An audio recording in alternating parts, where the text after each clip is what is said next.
Arkadaşlar bugün sizlere bebek ve çocuk giysileri için kullanabileceğiniz bakın böyle minik kır çiçeklerini andıran güzel bir örgü modelini yapımını gösterip paylaşmak istiyorum.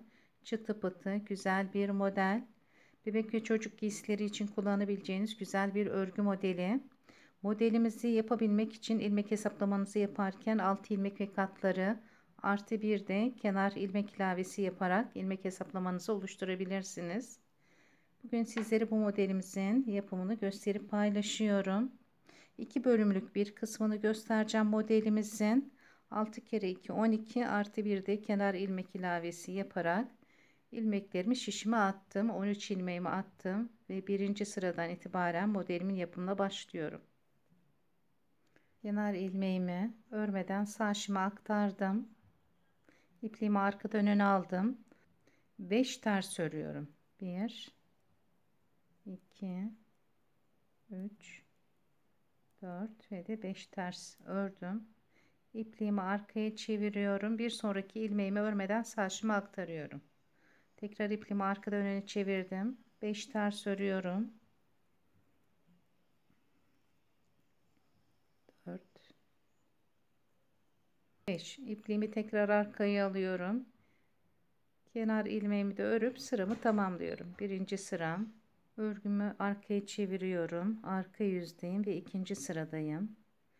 Kenar ilmeğimi örmeden alıyorum. İpliğimi arkaya çevirdim. Ön yüzde 5 ters olan ilmeğimi arka yüzde 5 düz olarak örüyorum. 1 2 3 4 ve de 5. İpliğimi arkadan öne aldım. Önde örmemiş olduğum ilmeğimi arka yüzde ters örüyorum. İpliğimi arkaya çevirdim. 5 düz 2 3 4 ve de 5. Tekrar arkadan öne aldım ve kenar ilmeğimi de örüp ikinci sıramı tamamladım. Üçüncü sıradayım. Üçüncü sırada ilk sırada yapmış olduğum işlemlerin tekrarını yapıyorum. Yani 5 ters ve bir ilmeğimi örmeden şıma aktarıyorum. 5 ters.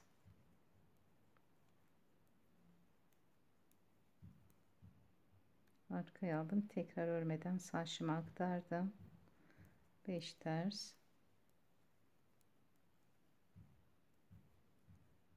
Arkaya aldım ve kenar ilmeğimi de örüp üçüncü sıramı da tamamladım. Arka yüzdeyim. Dördüncü sıradayım. Arka yüzde arkadaşlar örgümü arka yüzde hep aynı şekilde öreceğim. Yani 5 düz bir ters olarak örgü boyunca örgümü arka yüzde bu şekilde örmeye devam ediyorum. 5 düz bir ters. Bu dördüncü sıram.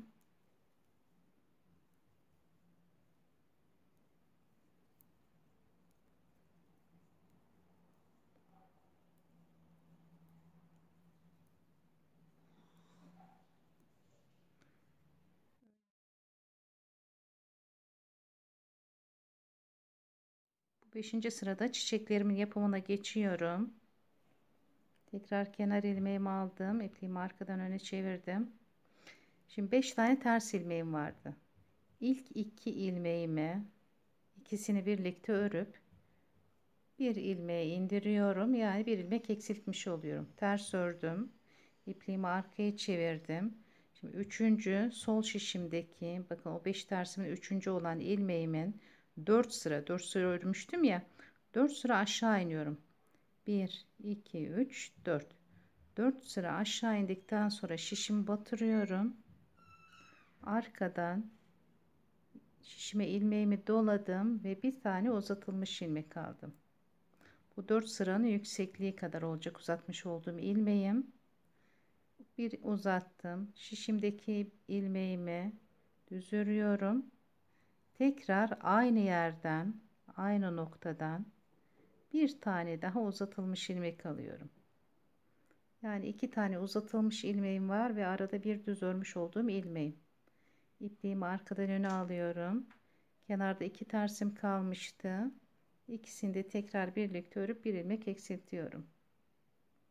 İpliğimi arkaya aldım. Ön yüzde bir düz olan ilmeğimi ön yüzde örmüyordum bu ilmeğimi. Şimdi aktardım. Tekrar modelimi uyguluyorum.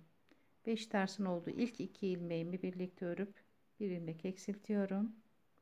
İpliğimi arkaya veriyorum. Üçüncü olan tersinden 4 sıra aşağı iniyordum. 1 2 3 4. Şişimi batırdım ve uzatılmış bir tane ilmek aldım. Şişimdeki üçüncü ters ilmeğimi düz örüyorum. Tekrar aynı yerden bir tane daha uzatılmış ilmek alıyorum.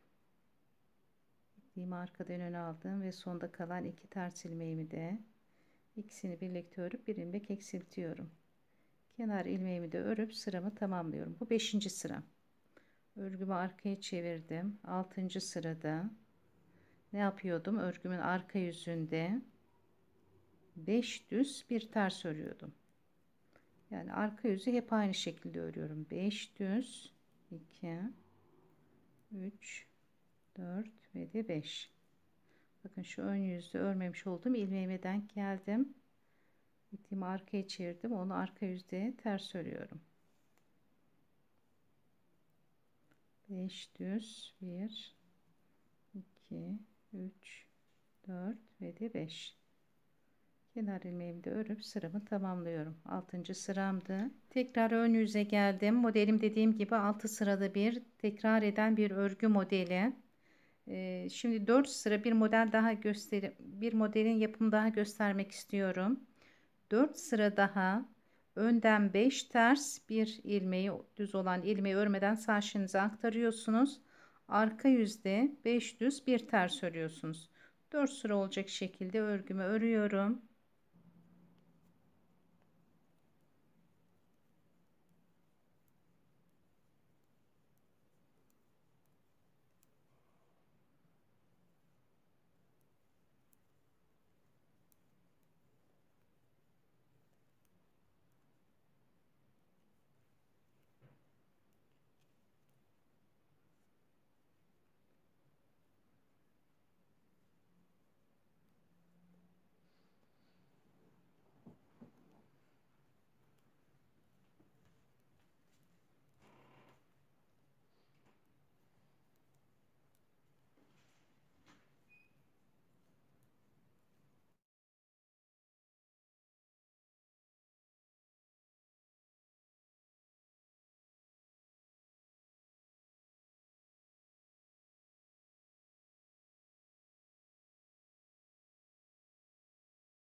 Dört sıra olacak şekilde örgümü ördüm. Şimdi tekrar çiçeklerimin yapımını göstereceğim sizlere.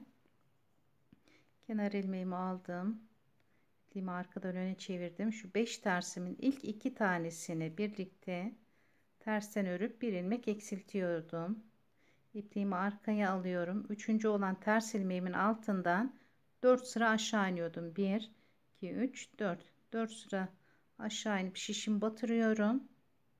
Uzunca bir ilmek alıyorum ve üçüncü ters olan ilmeğime düz örüyorum.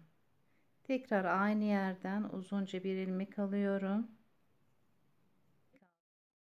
İpliğimi arkadan öne alıyorum ve iki ilmeğimi birlikte örüp bir ilmek eksiltiyorum. İpliğimi arkaya verdim. Düz olan ilmeğimi örmeden sağ şıma aktardım. Aynı işlemi tekrar ediyorum.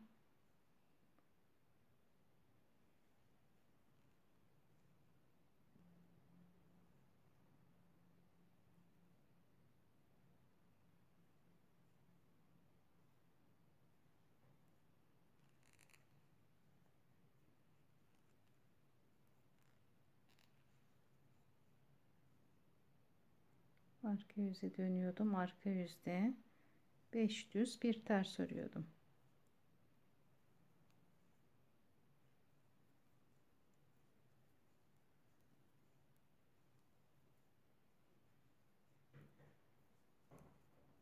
Beş düz, 1 2 3 4 5 ve tekrar kenar ilmeğimi örüp arka sıramı tamamladım. Gördüğünüz gibi modelim bu şekilde devam etmekte. Güzel bir örgü modeli.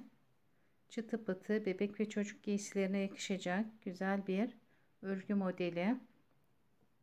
Arkadaşlar bugün sizlere bu örgü modelimizin yapımını gösterip paylaştım. Videolarıma göstermiş olduğunuz destekleriniz için hepinize ayrı ayrı çok teşekkür ederim. Videolarımı beğenip paylaşarak ve reklamları izleyerek bana katkıda bulunuyorsunuz. Daha başka güzel videolarda görüşmek dileğiyle. Hepinize iyi günler diliyorum.